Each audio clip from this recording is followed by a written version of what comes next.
Hey, what's going on, Sean Rico Forex family? What y'all up to here walking with the wife? Tell me what's up, Tiny. All right, so going for a walk here, and I was thinking about what are some of the things we could talk about Forex. Tiny, you know what people ask all the time? What? They always ask, what's the better time frame? 15 minutes, 5 minutes, 15 minutes, or the 1 hour? 4. Oh, she's saying the 4. I don't like the 4. I like the 1 hour. What does he like about the 4 hour? The 4 hour because it gives me more time because I don't have enough time before I go to work. So for people that work 9 to 5, you recommend the 4 hour? Yeah, because you can do it any time zone. You don't have to wait till London session. It works all around. Asian session and all that other stuff. I personally like the 1 hour. 1 hour, you got to wait till London session and U.S. session. You can actually catch the Asian session that really starts about 9. Yeah, but that one's not more accurate, right? It is. It doesn't move that many pips, but it works. But you won't catch too many pips out of it, though. That's why you do the 4 hour. The 4 hour is accurate all around and whatnot. I guess so. That's what I'm thinking. Because that's what... Because I'm like... Because I usually wait till the 2 o'clock. But if I can catch something at 8 o'clock. Like 4 to 8. Or if I can catch something at 8 o'clock, then it'd be good. So by the time I can catch something and I can go to sleep. Right. So, Tiny, tell the people what it was like when we experimented with the 5 minute. It was like whiplash, wasn't it? Oh, yeah. You got to hurry up. You got to be on time. Where are we going? Are we going this way or are we going this way? Yeah, let's go this way. So if you go this way... So did you like the 5 minute or no? It's too fast for me. Too whiplash. Minutes. You have to get the swing of it. I mean, it can go up and down so quick. By the time you catch 10, 9 pips is going right back down to you have to really catch everything at one time and at the right time. You just can't do it all the time. And what you think about the 15-minute window? We did 15 minutes for a while. Yeah, 15 minutes was pretty good. It wasn't bad. Remember our mentor, Jerry, kept telling us, y'all need to go to the 1 hour. You can see everything. Because 15 minutes was scalping. We fought that for, 4 or 5 months? Yeah. Then we finally gave in and went to the 1 hour. Now I fell in love with it. Yeah. But I like the Miss Jackie. She got me hooked to the 4 hour. Well, she got me on the 4 hour. Oops. Watch my foot. But, yeah, I kind of like the 4 hour. It's not bad. Oh, one thing I realized, no matter what indicator you use, it seems like the 4 hour, the higher the number, the more accurate it seems it is. Yeah. No matter what indicator you use. Tanya, tell the people what you learned about. When you first started, were you putting big lot sizes down? Yes, I was. I was putting big lot sizes. So is that good or bad when you first start out? Yeah, that's kind of... I mean, you just want... I don't know. You probably want to feel and get it out your system, I guess. So what happened when you went big lot size and then you went from demo to live and you did big lot size? And then you take your first loss. What does that feel like? Oh, it didn't bother me too much. I wasn't... Because I was putting like $1.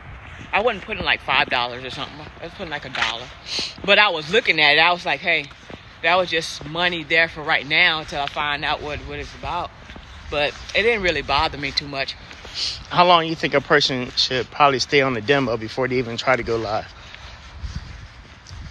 Like, how long did it take you to get the understanding of candles, market structure, way things go up and down, news days? How long did it take you to really understand what you're looking at on the charts? Because everybody open up the charts for the first time, it looks like a bunch of lines and confusion, doesn't it? Yeah. I mean, it takes a while. It takes about a year for you to actually fully understand what you're doing or try to grasp what you're doing, trying to get the technology down. Yeah, we've only been training for about 7 months now. Yeah. So we have a lot of ups, a lot of downs. You make some money, lose some money, make some money, lose some money. But one of the things about it, you can make money, lose money, but it's about being consistent, isn't it? Yeah. How hard is it to be consistent? It's patience. That's what it is. It's not hard to be consistent, but it's patience of waiting for the right moment. So you're saying there's times that you were sitting there and you jumped in stuff without being patient? Yes, I did. Well, I was like, oh, let me catch it. I think I probably was asleep or something. Did you ever miss something that was going really good, and then you try to hop in at the last minute? Yeah. And then what happened? Oh, and then it turned back around. It was too late. So if you see a good run going, no matter how good it looks, it's 90% times better just to stay out of it, right? Yep. Wait till it make that turnaround, or make till it do that retrace, and then try to hop in then after the retrace. But don't go against the trend. Oh, you can say that again. Don't go against the trend. What happens when you go against the trend? You get smacked and everything else, and then you start losing money. So then you start feeling it going a different way. Yep. Because you're going against it's like you're going against the current. You're fighting. Yeah. You know what, Miss Cynthia's program, she has on there what's called a trend line. And it tells you pretty much what the trend is going in. And plus, she had other indicators pointing up. The RSI is really important, isn't it? Because you want to wait for that RSI to cross over that 50 line. Yeah. Whether going up or down. Yeah. And you know what else I realized? A lot of people don't take time to understand candles. Yeah. Full candles, open and closed candles, wick, shooting star, hammer. So a lot of times, if you just pay attention to the candles, that'll help also give you some direction also. What do you think? Yeah. And then like with Miss Cynthia's thing, if the coral, Talking about the MACD? Yeah, the MACD. Yeah, you have to pay attention to that. They'll be on the same side. Hey, look, when we first started, man, the daily be on one side and 4 hour be on the other side. We still getting a trade. Yeah. And sometimes it worked. Yeah, but sometimes it worked, and then sometimes it'll backfire on you. Yeah. Then Miss Cynthia said, hey, you want the best results? You better wait until they both get on the same side. Yeah. And when you wait for them to get on the same side, like you got pretty good runs. Yeah. But it seems like, especially in the hour, and mostly like it be doing it while I'm going to work. So I'm like missing a lot.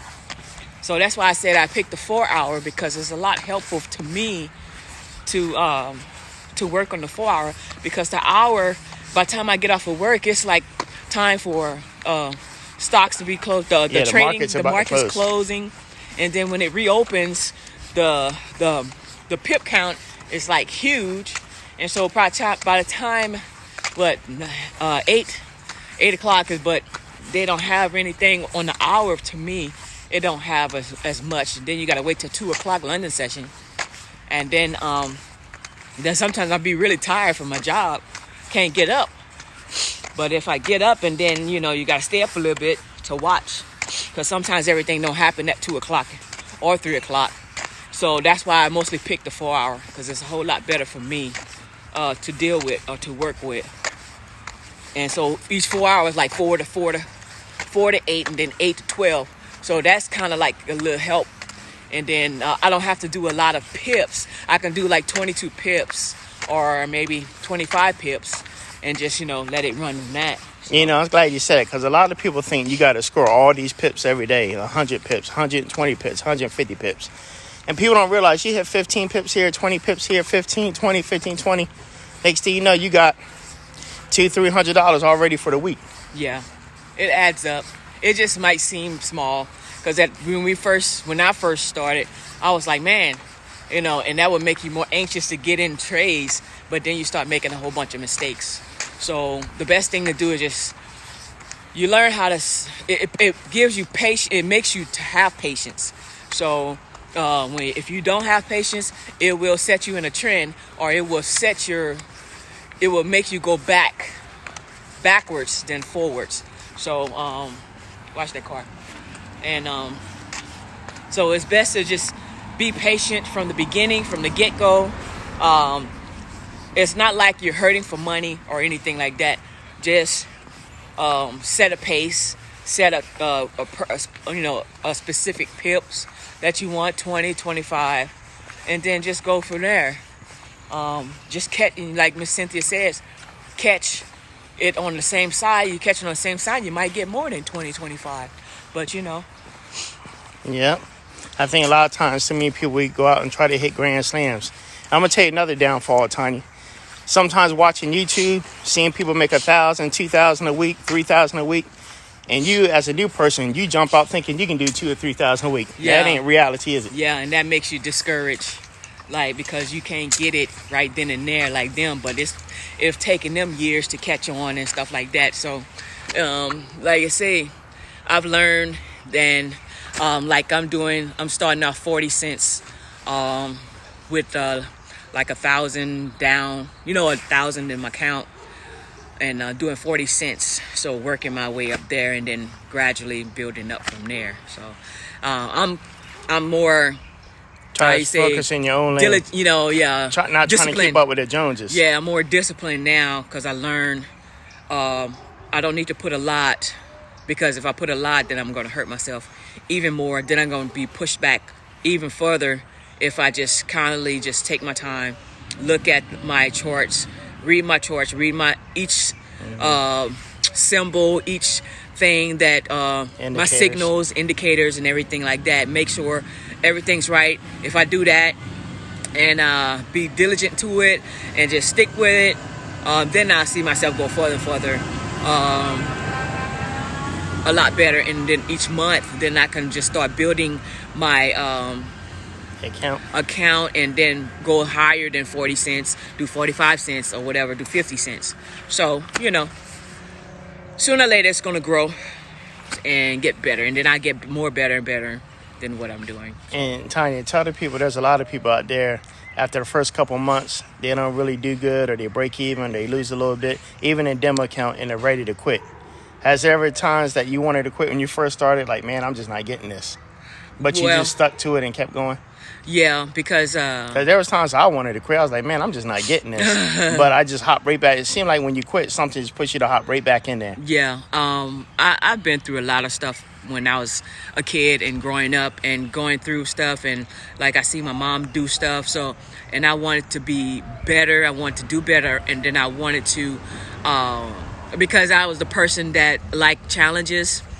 Even though when it's tough, and sometimes I would try to give up or want to give up, then I'm like, no, you can't give up. You got to keep going. Mm-hmm. Because once you give up, how you know your outcome, how you know if you're going to make it, go over that hump. It's just a hump that you need to get over. Once you learn how to do that, and once you learn how to conquer it, then you start feeling a whole lot better. But don't push yourself too far or too much, saying, or don't beat yourself up at the beginning. Just start learning bit by bit. Like I say, 30 cents, 20 cents, put that down. Or, on the demo. That's kind of like people, when they want to get good at a trade, they go to school, yeah, pick a college for 2 years for associates, 4 years for bachelors. You got to put all that time in to get good at that trade and that skill. Yeah. For some reason, people in Forex want to be good after 3 months, 6 months, 9 months. Shoot, after a week. Yeah, after a week. I mean, it's like college. You got to put that time in to study your craft, study your trade. Yeah. And then eventually it'll come. Yeah. All right, so there you have it. Sean Rico Forex with my wife, Tanya. Hopefully we gave you some good advice. Hopefully you'll go back and like this. Leave some comments below. Let us know what you think. And tell us something you want us to talk about next time. Next time, we out.